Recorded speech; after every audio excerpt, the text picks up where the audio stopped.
You can search all of Scripture, Old Testament and New Testament. You will not find a narrative section of Scripture that is more relevant, more applicable, and more parallel to the age in which we live than Daniel chapter 3.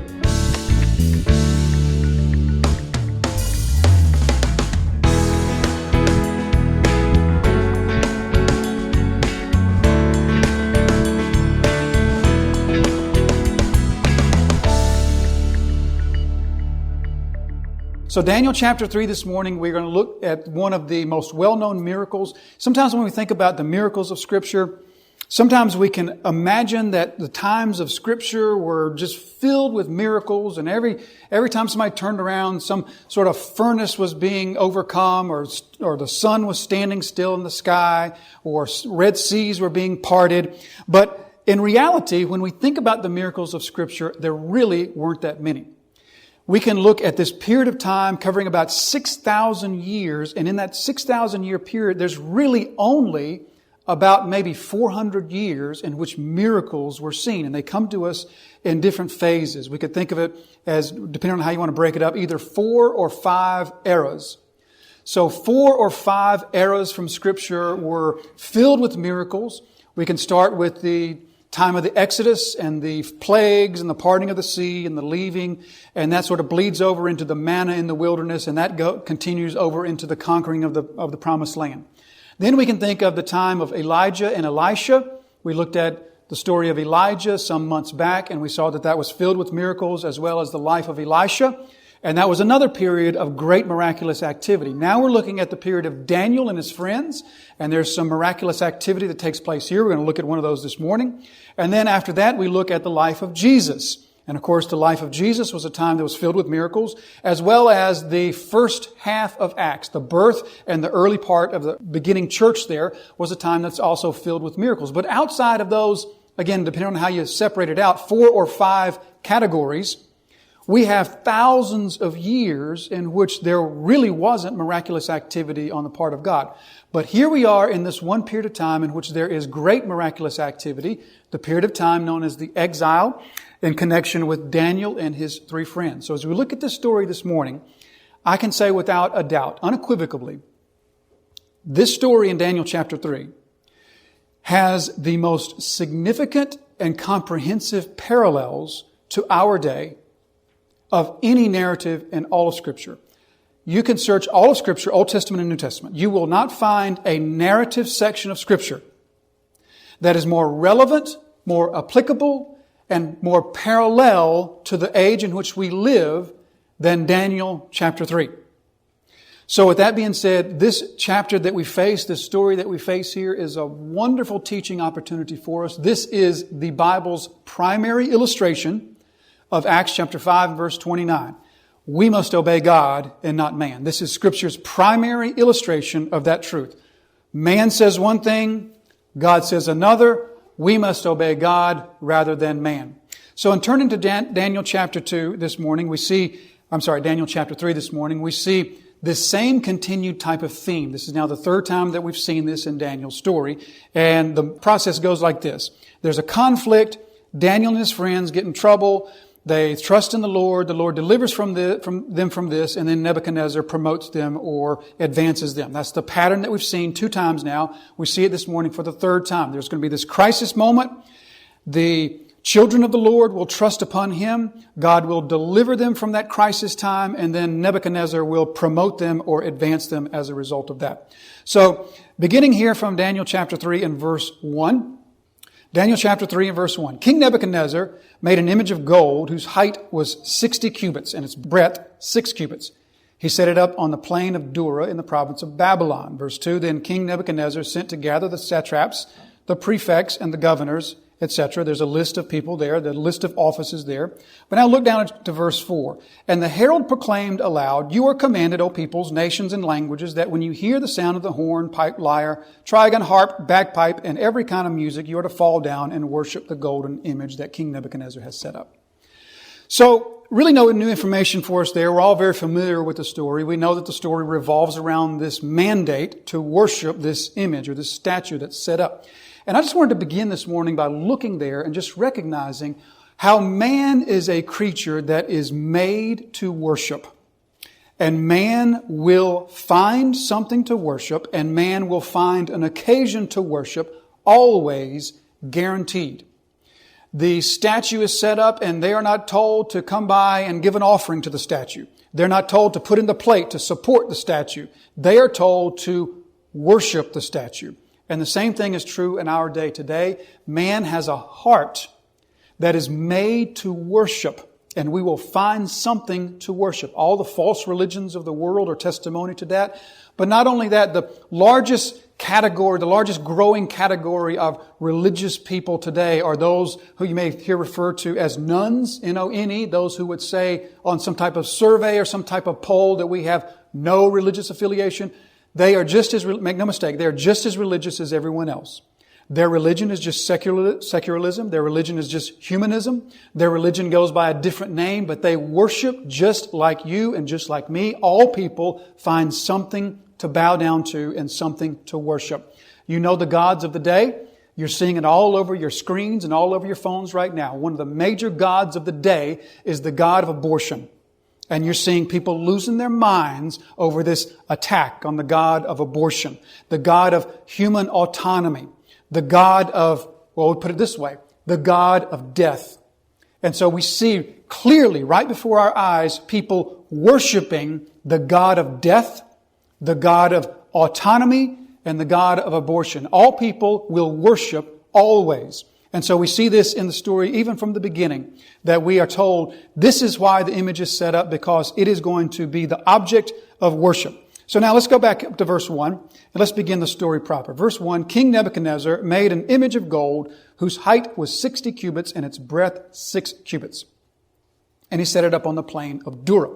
So Dura is outside of Babylon. One thing that we're going to notice about the story, if you haven't noticed this already, I'm sure you have. But one thing about the story that we'll notice is that someone is absent from the whole story, and that someone is, of course, Daniel. Daniel's not present in the story, but instead this story revolves around his three friends, Hananiah, Mishael, and Azariah. And so Daniel being absented, that absence has two reasons for the absence. One is an earthly reason that we'll talk about now. Another is a spiritual reason that we'll get to a little bit later. But the earthly reason for Daniel's absence was explained to us in chapter 2, verse 48 and verse 49, when we're told that Nebuchadnezzar promotes Daniel to be the head or the governor of the province of Babylon. So I take that to mean something like the prime minister of the province of Babylon. Once again, the parallels here with Joseph are too many to even notice all of them because they are so many. But the parallels with Joseph also was elevated to the second in command in the nation of Egypt. So also with Daniel. He appears to have been elevated to what we might call a prime minister type of position. So he would have been really second in charge in the kingdom of Babylon. So this instance doesn't take place in the city of Babylon. It takes place in the countryside, a place named Dura, several miles outside of ancient Babylon. So the reason for Daniel's absence, we're just going to assume, it's not told to us specifically, but the assumption is that his duties kept him from coming to this event. Maybe with the absence of Nebuchadnezzar, somebody had to stay in Babylon and be in charge there in Babylon and watch over everything. Or perhaps Daniel had been sent on some envoy to a foreign power to negotiate something or to meet with somebody. But whatever the case, the assumption is Daniel's new duties as prime minister of Babylon have kept him from coming to this event, which takes place in the countryside of Dura, a number of miles outside of Babylon. But we're told that the three friends are here. We'll read that in just a little bit. The three friends are going to be made up a part of this group of what we're going to see are leaders. Verse 2. Then King Nebuchadnezzar sent to gather the satraps, the prefects, the governors, the counselors, the treasurers, the justices, the magistrates, and all the officials of the provinces to come to the dedication of the image that King Nebuchadnezzar had set up. Then the satraps, the prefects, the governors, the counselors, the treasurers, the justices, the magistrates, and all the officials of the provinces gathered for the dedication of the image that King Nebuchadnezzar had set up. And they stood before the image that Nebuchadnezzar had set up. So here we see this gathering of people that are here to worship or are here to be here present for this dedication of the image or the statue. And we see that they're made up of this group of wide variety of leaders. All the names that was just listed for us 2 times there. So this isn't all of Babylon. It's not the whole population of the kingdom of Babylon that's brought here in order to worship this image. Instead, it's all the leadership there in Babylon, all the prefects and the satraps, and you heard all those names listed over and over. So here we have Hananiah, Azariah, and Mishael, all gathered here with the rest of the leaders. Now, the reason that they are here is because God has brought it about at the end of chapter 2 that they were also elevated to the point of leadership. So in a real way of speaking, God's blessing upon them has given rise to the occasion for this trial. Because they are now leaders in Babylon, they are now subject to the trial that they're going to experience. God's blessing, God's giving to them of position and privilege is the occasion for the persecution or the test or the trial that they're going to endure. Interestingly, we read from secular archaeological records that they have discovered a number of Babylonian records of the day. And there are actually 3 names that correspond extremely closely with the Babylonian names, Shadrach, Meshach, and Abednego. There are 3 names that correspond very closely that are in the upper levels, the upper echelons of the leadership of Babylon at this time. We're told that Shadrach, chief of the court of the prince, and then Meshach was the chief of the merchants, and Abednego was head of the female slaves. All 3 of those were positions that are in the upper levels of leadership among Babylon, and Shadrach, Meshach, and Abednego are among these, and the reason that they're among these is because God blessed them in chapter 2. And that's the thing to see about God's blessings. Jesus says in Luke chapter 12 and verse 48, "Everyone to whom much is given, of him much will be required." When God blesses us, His blessings most often will lead to a trial.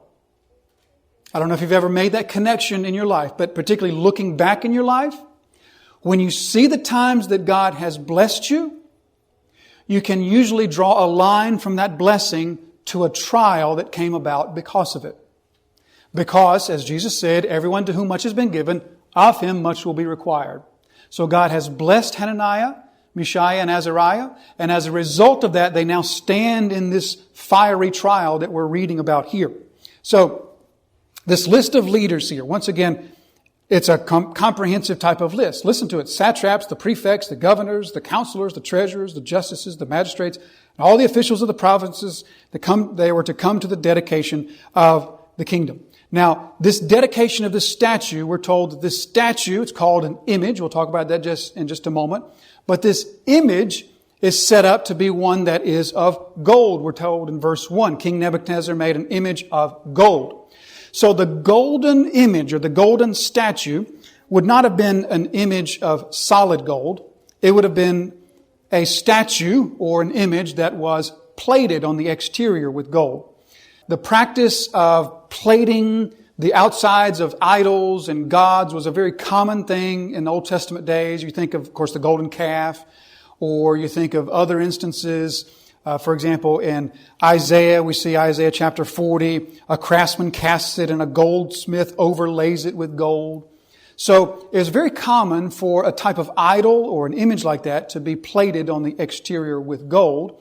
And Scripture will often refer to that as a gold idol or a gold object. For example, the Ark of the Covenant in Exodus chapter 39 is described as a golden altar, but we're told in Exodus chapter 30 verse 3 that it was simply overlaid with gold. So there's this statue that's overlaid with gold, and the connection should be very obvious and very immediate for us. Because the end of chapter 2, there was this vision. The vision was of the statue made of 4 materials, and the head of the statue was the head of gold. Daniel interprets the dream to Nebuchadnezzar, saying to him, "You are the head of gold." Now, once again, from last week, if we just ignore that number 3, because God didn't put the number 3 there. This is all one story. So if we ignore that number 3 and we just read it as one story, then naturally it flows for us. There was this incident with the statue, and Nebuchadnezzar makes a statue. There was this image of the dream. Now Nebuchadnezzar makes an image. So clearly the image that Nebuchadnezzar makes is connected to the image that he saw. There is a connection between the two that we must see, and the connection is pretty easy to see. The head of the image in his dream was gold, and Daniel says, that's you. You are the head of gold. We talked last week about what that meant, about that Nebuchadnezzar was the prototype, the prototypical head of the kingdom of evil. So he is the head of gold, but the dream is all about how his kingdom won't last and it'll be crushed and disappear. Now he makes this image that is all gold. So Nebuchadnezzar is saying, yes, I'm the golden head, but I'm going to last forever. I'm going to go against this vision. I'm going to go against this dream. Despite what I said at the end of chapter 2, I'm going to go against this, and my kingdom will last forever. And I'm going to show you that by making an entire image of gold, because I'm the golden head, and now this entire image, this entire statue is one made of gold. So let's talk for just a moment about the size of the statue. The statue obviously would have been something immensely expensive. Nebuchadnezzar, the kingdom of Babylon, would have had the resources to make such an image at that time. But it was massive in its size. We're told that it's 60 cubits tall and 6 cubits wide. Now, if you're not familiar with the cubit, it was a standard unit of measurement in the Old Testament. It was the length of an adult man's elbow to the tip of their finger, which was about 18 inches. So an image of 60 cubits high would translate for us, something we can more readily understand, it would translate for us as 90 feet high and 9 feet wide. So, massively tall image. Now, those who are critical scholars of the Bible, those who don't accept the account as factual, would say that would have been impossible to build a statue that size in that day. They just didn't have the technology to do that. They didn't have the resources to do that. And that's completely untrue altogether. About 2,000 years before this, the Egyptians had built the Great Sphinx, however you say that, Sphinx, which was some 55 feet tall and, about 250 feet long? About 300 years after this, or maybe just 200 years after this, they're going to build in Colossus, the Roads of Colossus, which was another statue, some 160 feet tall. So, man's capability to build large statues was clearly demonstrated from other building projects done about the same time and even prior to that. But the size of this statue, the size of this image is immense. It's massive. 90 feet tall, which equates to about 9 stories. Imagine a 9-story building. That's a very, very tall structure. Very immense, very, very massive type of structure. Interestingly, a few decades ago, a French archaeologist discovered in this area, about 4 miles south of ancient Babylon, they discovered a pedestal, 45 feet square and about 25 feet tall. And it's in the exact area of this, and they believe that it's actually the pedestal for the statue. So perhaps the statue wasn't 90 feet of Nebuchadnezzar, but like oftentimes statues are, it's a giant pedestal and then a statue on top of it. So perhaps that's what it was, and perhaps this is the base that has been discovered in the correct area, corresponding close to what the size would have been. But it's just the base. It's not and you say, well, what happened to the statue? The statue was gold. It got gone fast, right? And the inside of it would have been probably wood, which would have deteriorated rather quickly. So that explains why the base would be left. But just a little bit about the size of this thing, this imposing size of it. Now, one thing that's interesting to note about the Babylonians were a society that was sexagesimal. Anybody want to know what sexagesimal is? It's not something you catch in a public bathroom, which that's what it sounds like. Sexagesimal is a society that's built on a system of math that's based on 6. We live in a decimal society. So our system is based on tens. That's what decimal means. Decimal doesn't mean the point, although it can mean the point, but it means that our system of mathematics is based on tens. The Babylonians had a system of mathematics based on 6. And so that explains a couple of things. First of all, it explains the dimensions. 60 by 6 makes a lot of sense for a society whose system is based on 6 instead of 10. Now, the other thing to make note of here, and this is where this really becomes spiritually important for us, is Nebuchadnezzar was the first leader, the first king of the kingdom of evil. There's going to come another king or leader of the kingdom of evil. Anybody know who the second leader of the kingdom of evil is?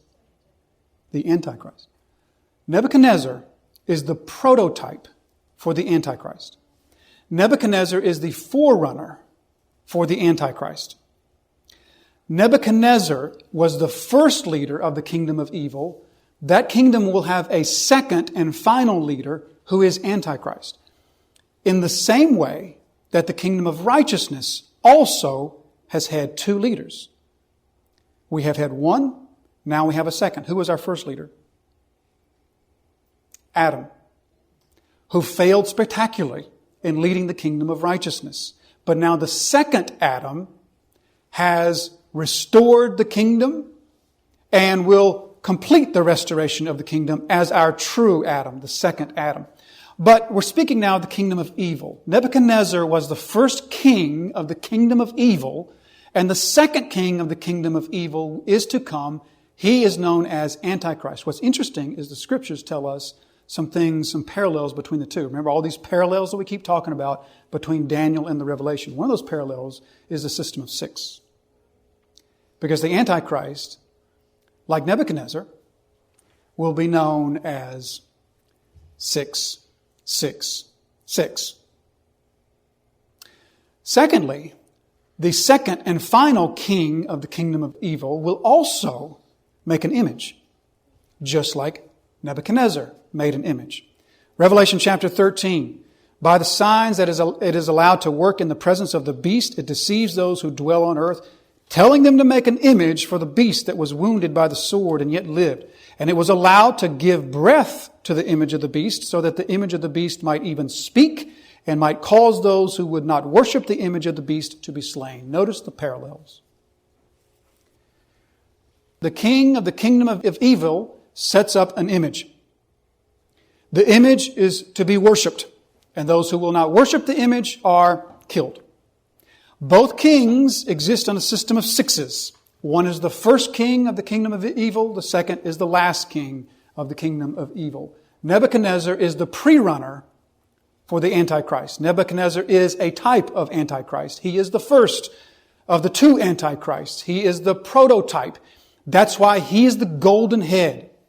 His kingdom wasn't the biggest. The Babylonian kingdom wasn't the most powerful, but his kingdom was the prototypical kingdom of evil that made the way, so to speak, that plowed the road, so to speak, for the second kingdom of evil that is rising and is to rise more in the future.